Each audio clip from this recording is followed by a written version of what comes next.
Hallo ihr Lieben, heute planen wir mal gemeinsam ein BDSM-Spielzimmer.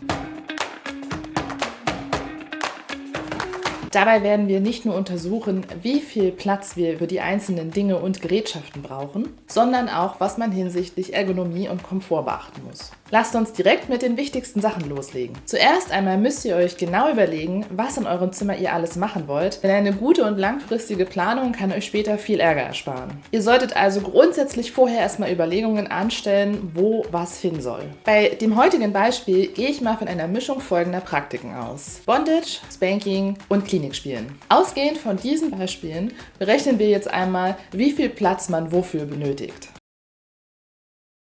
Für Spanking braucht man ungefähr 8 bis 9 Quadratmeter. Und ich zeige euch warum. Stellt euch vor, ihr möchtet jemanden spanken und die Person steht vor euch. Ihr braucht beide schon mal jeweils als einzelne Standfläche nur für den Körper ca. 80 cm Durchmesser. Wenn ihr nun mit einem Schlagwerkzeug, zum Beispiel einem Flogger, ausholt, müsst ihr schon mal mindestens 30 bis 40 cm alleine für die Ausholfläche des Arms einplanen, plus weitere 30 bis 40 cm für den Flogger oder das Schlagwerkzeug, das ihr benutzt. Das hängt natürlich auch immer vom Schlagwerkzeug ab. Wenn ihr ein Pedal benutzt, ist das meistens kürzer. Es gibt auch längere Flogger. Es gibt Bullwhips, die sind teilweise 3-4 Meter lang. Da müsst ihr natürlich entsprechend Platz einplanen. Und das wird natürlich in einem 20 Quadratmeter großen Zimmer grundsätzlich schwierig. Deswegen gehe ich in meinem Beispiel von einer durchschnittlichen Gerte oder von einem durchschnittlichen Flogger aus. Grundsätzlich solltet ihr einfach nicht unterschätzen, wie viel Platz ihr braucht, wenn ihr jemanden spanken wollt. Ich habe leider immer wieder gesehen, dass zum Beispiel Andreaskreuze, an denen man jemanden befestigen kann, um ihn dort zu spanken, in Zimmerecken angebracht werden, sodass man einfach aufgrund der Wand, die daneben ist, keine Möglichkeit hat, mehr ordentlich auszuholen. Wenn ihr keine andere Möglichkeit habt, den Ort, an dem ihr jemanden spanken wollt, in einer Zimmerecke unterzubringen, dann versucht es möglichst in der Diagonalen, damit ihr trotzdem in der Gesamtfläche noch etwas mehr Platz habt nach links und rechts. Wir gucken uns jetzt also gesamt an. Wir haben 2 Personen, die ca. 80 cm Standfläche brauchen. Wir brauchen ca. 30 bis 40 cm für die Außenbewegung und nochmal weitere 40 cm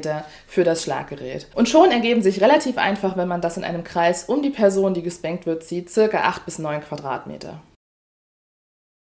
Auch beim Bondage darf man nicht unterschätzen, wie viel Platz man benötigt. Wenn ich von Bondage rede, dann rede ich vor allem von Shibari, das heißt von einer durchaus ausgeklügelten Fesseltechnik und nicht einfach nur, wenn man jemanden an irgendeinem Punkt fixiert. Gerade bei Fesselungen, bei denen man jemanden in der kompletten Waagerechten unter der Decke aufhängt, braucht man sehr viel Platz. Ihr könnt euch also schon mal ausrechnen, dass ihr mindestens eine ganze Körperlänge Platz braucht. Wir rechnen hier in dem Fall mit 2 Metern. Wenn wir hier auch wieder einen Umkreis nehmen, haben wir auf jeden Fall schon mal direkt 4 Quadratmeter. Wenn wir dann noch einplanen, dass wir jemanden haben, der die Person ja auch fesselt und vielleicht außen dran steht, kommen wir eher auf 4 bis 6 Quadratmeter. Manchmal werden auch gerne Tatami-Matten eingesetzt, um jemanden entweder auf den Boden zu fesseln oder aber von da auch in die Luft zu befördern. Diese Tatami-Matten haben häufig ein bestimmtes Maß und wenn man sich daran orientiert, kann man auch ruhig 2 bis 4 Tatami-Matten rechnen. Bei Klinikspielen beziehe ich mich jetzt vor allem auf die Standardausstattung, zum Beispiel einen Gynstuhl oder einen ähnlichen medizinischen Behandlungsstuhl. Diese Liegen haben ungefähr eine Grundfläche von 1,70 Meter auf 1,70 Meter. Je nachdem, wenn man diese Liegen auch ausfährt und jemand 2 Meter Körperlänge dort liegt, braucht man auch hier die 2 Quadratmeter Platz und mit etwas Luft gerne noch etwas mehr. Wenn wir das zusammenrechnen, kommen wir inklusive restlicher Nutzungs- und Flurflächen auf einen Raum von ungefähr 24 Quadratmeter. Natürlich ist hier wichtig zu beachten, dass die Flächen nicht alle getrennt voneinander liegen müssen. Das heißt, diese Flächen können sich auch überlappen. Dann braucht man eventuell einen kleineren Raum. Trotzdem solltet ihr immer lieber etwas mehr Platz einplanen, denn ich habe in diesem Beispiel nur die alleinige Spielfläche einberechnet. Wenn ihr dann noch Möbel aufstellen wollt, also zum Beispiel ein Bett oder einfach Schränke, müsst ihr dafür unbedingt noch extra Platz einplanen. Kommen wir zum nächsten Punkt, den Möbeln.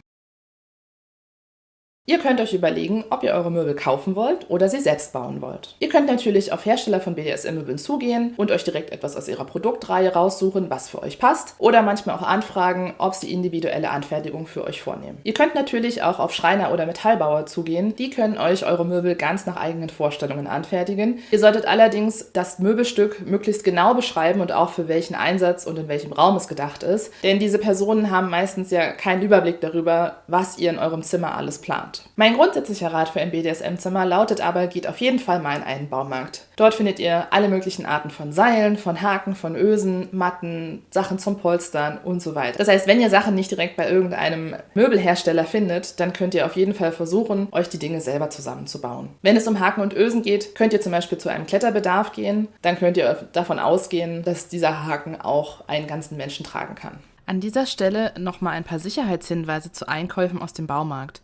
Ein Baumarkt lädt dazu ein, viele Dinge selbst zu bauen und gewisse Materialien umzufunktionieren. Ich weise jedoch noch einmal ganz explizit darauf hin, dass ihr die passenden Seile für Shibari und Bondage nur im Fetischfachmarkt eures Vertrauens kaufen solltet, da die Seile aus dem Baumarkt nicht für das Fesseln von Menschen gedacht sind. Wenn ihr eigene Schlagwerkzeuge bauen wollt, solltet ihr entsprechend darauf achten, dass die Materialien mehrfach gereinigt und desinfiziert werden können. Und natürlich solltet ihr bei einem aus Holz gebauten Spielzeug immer darauf achten, dass alles sauber abgeschliffen und die Oberflächen versiegelt wurden. Natürlich ist es schwierig, manche Möbel selber zu bauen. Einen Gynnstuhl zum Beispiel kann man höchstens modifizieren, indem man sich einen richtigen Stuhl aus dem medizinischen Bereich kauft und den entsprechend umbaut, so wie man es gerne für seine Session braucht. Auch was das Thema Andreaskreuz angeht, könnt ihr euch natürlich entweder so etwas zimmern lassen oder kaufen. Aber ganz ehrlich, für die Anfängersituation reicht es auf jeden Fall auch aus, sich einfach ein paar Haken in die Decke oder tatsächlich auch irgendwo in Bodennähe anzuschrauben. Für kleine Personen macht es durchaus Sinn, einfach ein paar Haken und Ösen an der richtigen Stelle an der Wand anzubringen. Dieses Thema bringt uns auch schon zu unserem letzten Punkt, Ergonomie und Komfort.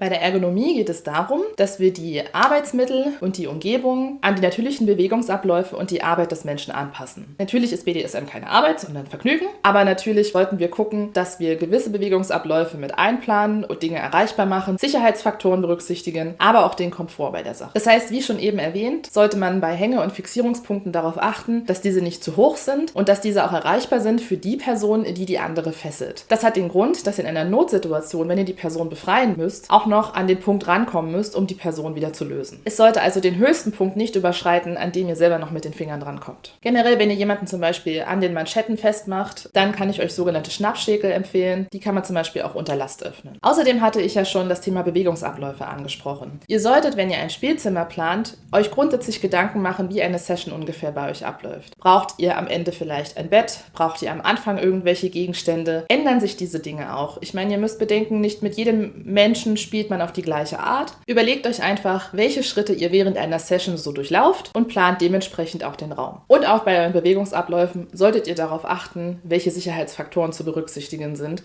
Das heißt, an welcher Stelle ihr an irgendwelche Gegenstände stoßen könntet. Und dann solltet ihr die dort einfach weglassen. Zum Schluss sind natürlich noch Faktoren wichtig, wie Hygiene und Sicherheit. Und mit Sicherheit meine ich in diesem Punkt vor allem Verhütungsmittel oder aber auch ein kleiner Verbandskasten. Wichtig wären aber zum Beispiel auch Oberflächen, die ihr in dem Zimmer einsetzt. Das heißt, je nachdem, was ihr dort tut, solltet ihr euch einfach vor Augen halten, dass glatte Oberflächen leichter zu reinigen sind und poröse Oberflächen eben schlechter. Da ein Zimmer mit solchen Oberflächen allerdings sehr schnell steril wirken kann, könnt ihr natürlich auch Holz verwenden. Manche Holzarten haben zum Beispiel auch eine antibakterielle Wirkung, wie zum Beispiel Kiefernholz. Trotzdem sind Holzoberflächen natürlich nicht immer leicht zu reinigen, je nachdem, wie grob sie sind. Ihr kennt das vielleicht schon von euren Schlagwerkzeugen. So, jetzt sind wir aber schon am Ende angekommen. Ich hoffe, ihr konntet ein paar Tipps mitnehmen für euer eigenes BDSM-Zimmer. Seid auf jeden Fall gespannt auf die Videos, die noch kommen werden. Und schreibt mir auf jeden Fall auch gerne nochmal in die Kommentare, wenn euch Videos interessieren zu Möbelhacks oder vielleicht auch IKEA-Vorschlägen. Vielen Dank für eure Aufmerksamkeit, eure Grietje.